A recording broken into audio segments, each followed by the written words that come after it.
안녕하세요. 24시간 축구야입니다.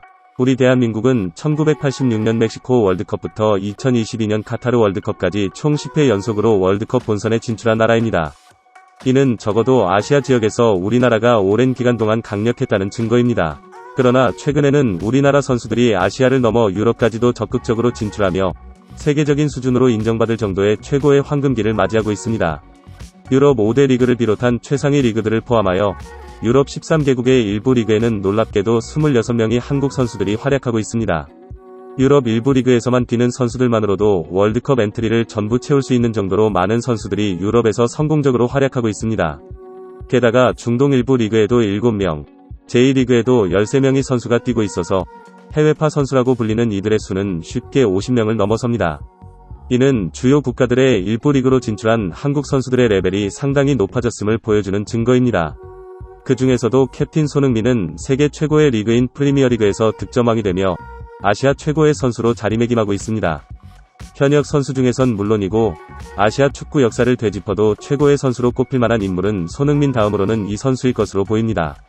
이 선수는 바로 독일 바이에른 뮌헨에 소속된 센터백 김민재입니다. 김민재는 유럽에 뛰러 나온 지 얼마 되지 않았지만 그동안 전세계 센터백 랭킹에서 여러 차례 이름을 올렸습니다. 페네르바체로 이적한 첫 시즌에는 튀르키어 리그에서 최고의 수비수로 선정되었으며 그 후 이탈리아의 나폴리에서 리그 우승을 차지하면서 또다시 최고의 수비수로 선정되었습니다. 이러한 활약으로 발롱도르 시상식에서도 아시아 수비수로는 최초로 22위에 올랐습니다. 작년에 활약한 전세계 센터백들 중에서 김민재의 순위가 가장 높았기 때문에 2023년에 최고의 센터백으로 김민재를 꼽는 것에 대해 솔직히 반박하기 어렵습니다. 또한 이번 시즌에는 독일 최고의 팀 중 하나인 바이에른 뮌헨에 합류하여 세계 최강팀의 정점을 찍었다고 볼 수 있습니다. 바이에른 뮌헨은 분데스리가 우승은 물론 챔피언스리그 우승까지도 항상 기대되는 유럽 최강팀 중 하나로 손꼽히기 때문입니다. 그래서 2024년에도 김민재가 최소한 한두 개의 우승컵을 추가로 획득하고 계속해서 성공의 길을 걷게 될 것으로 기대했었습니다. 그러나 놀라운 대반전이 일어났습니다. 독일 최강팀인 바이에른 뮌헨이 올 시즌에 무관한 상황으로 전환되어 버렸습니다. 12년 만에 찾아온 갑작스러운 트로피 딩기는 매우 충격적입니다. 김민재가 분데스리가에 진출한 후에는 적응 문제나 개인 기량의 저하와는 무관합니다. 분데스리가 전반기에서 김민재의 성적은 패스 개수로는 리그 전체 2위, 인터셉트로는 전체 3위, 공중볼 경합에서는 센터백 중 3위로 바이에른 뮌헨이 전반기에 최소 실점 2위를 달성하는 데 큰 기여를 했습니다. 우파메카노와 데리우트가 자리를 비웠더라도 김민재는 대부분의 경기에서 풀타임을 소화하여 뮌헨의 주요 수비수로 활약했습니다. 그러나 갑자기 레버쿠젠이 사비 알론소 감독과 함께 22경기 연속 무패 행진을 이어가며 압도적인 성적을 거두면서 상황은 더욱 악화되었습니다. 이에 바이에른 뮌헨은 내부적인 문제까지 발생하여 리그 우승이라는 마지막 희망을 자체적으로 이루기 어려워졌습니다. 게다가 시즌 중에 투엘 감독과 결별하는 공식 성명까지 내놓는 등 상황이 심각함을 보여주었습니다. 이미 말씀드렸듯이 공식 발표에서는 양측이 대화를 통해 매우 원활하게 계약 해지에 합의했다고 밝혔지만 이런 상황에서 시즌이 끝나기 전에 해고가 확정된다면 분위기가 좋다고 말할 수 있을까요? 이러한 내막을 자세히 살펴보면 투엘 감독이 뮌헨 선수들에게 신뢰를 잃어 리더십이 크게 흔들리는 일이 있었습니다. 지난 보르엄전에서 예상치 못한 2대3 패배 후에 발생한 문제였습니다. 독일의 빌트지가 취재한 결과에 따르면 이 경기에서 미드필더 키미히와 투엘 감독 간에 엄청난 갈등이 있었다고 합니다. 보은전 패배 이후 키미히가 코치진을 향해 둘 중 한 명은 이 상황에 대해서 나에게 설명해야 할 것이다 라며 화가 나서 소리를 쳤다는 겁니다. 6~3분에 투엘 감독은 키미히를 교체하고 올 2월에 임대된 신인 윙어 사라고사를 투입하여 공격을 강화하는 결정을 내렸습니다. 그러나 이러한 교체 후 우파메카노의 퇴장으로 인해 결과적으로 패배를 당하게 되었는데 이는 키미히가 이해할 수 없는 교체로 분노하게 만들었습니다. 이 사건 이후 투엘 감독과 키미히는 추가적인 대화를 시도했지만 봉합에 실패하고 선수단은 불화 상태로 나누어졌습니다. 독일 빌트지가 추가 보도한 내용에 따르면 그 후 뮌헨 선수들은 투헬파와 반투헬파로 분열되어 완전한 분열 상태에 이르렀다고 합니다.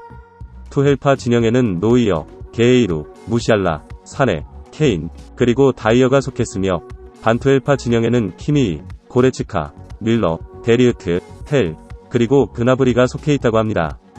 데리우트보다 다이어를 높게 평가하면서 투엘 감독에 대한 불만이 우선적으로 쌓였는데 이에 보르엄전 패배가 겹치면서 기존 선수들의 반발이 폭발했습니다.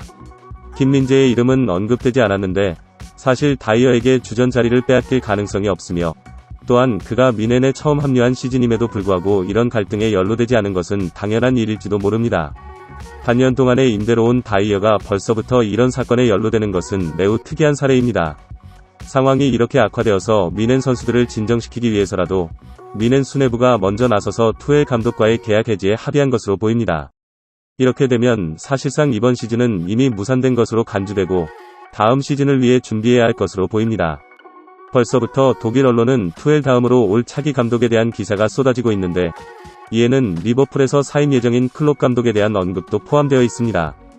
번아웃 증세를 호소하며 휴식을 할 거라고 했지만 고향 리그의 최강팀 미넨에 제한이 있다면 마음을 돌릴 수도 있다는 기대였는데 클롭의 에이전트가 직접 나서서 위르겐 클롭은 이번 시즌이 끝난 이후에 1년 동안 어떤 구단이나 국가대표팀도 맡지 않을 예정이다. 여기에는 변함이 없다. 라며 미넨으로의 이적설을 부인했습니다. 독일 현지 매체 키커에 따르면 강력한 후보로는 올 시즌 레버쿠젠을 이끌었던 알론소 감독, 과거에는 레알 마드리드를 이끌었던 지단 감독, 그리고 독일 슈투트가르트의 헤네스 감독이 거론되고 있습니다. 게다가 아스톤 빌라의 에메리 감독까지도 관심을 받고 있는 것으로 알려져 있습니다. 최근 좋은 성적을 거둔 감독들이 모두 언급되고 있는 느낌이지만 이들 중 어느 정도의 가능성을 갖고 있는지 궁금하실 것입니다. 현재 가장 주목받는 알론소 감독은 미넨 이적위원회의 일원인 루메니게 이사장에게 가장 선호되는 후보라고 알려져 있습니다. 독일 스카이 스포츠의 캐리 하우 기자는 사비 알론소는 미넨 수뇌부가 가장 선호하는 감독 후보다.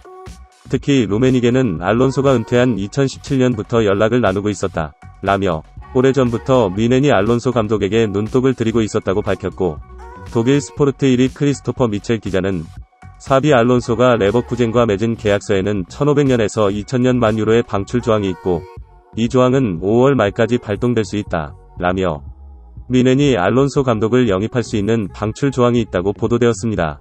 두 매체는 공통적으로 언급한 바에 따르면 현재 가장 중요한 것은 올 시즌 레버쿠젠의 리그 우승이며 알론소 감독의 결정은 그 후에 이루어질 문제로 보고 있습니다.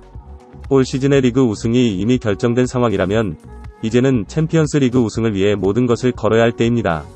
따라서 다음 시즌에 알론소 감독이 미넨으로 오게 된다면 김민재의 입장에서는 매우 긍정적인 소식일 것입니다. 지난 시즌 6위였던 레버쿠젠을 한 해 만에 무패 우승으로 이끌었던 알론소 감독이라면 미넨에서도 3관왕을 노려볼 수 있을 것으로 기대할 수 있습니다. 이와 같은 전망을 토대로 지단 혹은 알론소 감독의 미넨 입단을 기대해보며 이로써 미넨 관련 소식을 마치도록 하겠습니다. 이상입니다. 이 영상을 즐겁게 시청하셨다면 구독, 좋아요, 그리고 댓글을 부탁드립니다. 감사합니다.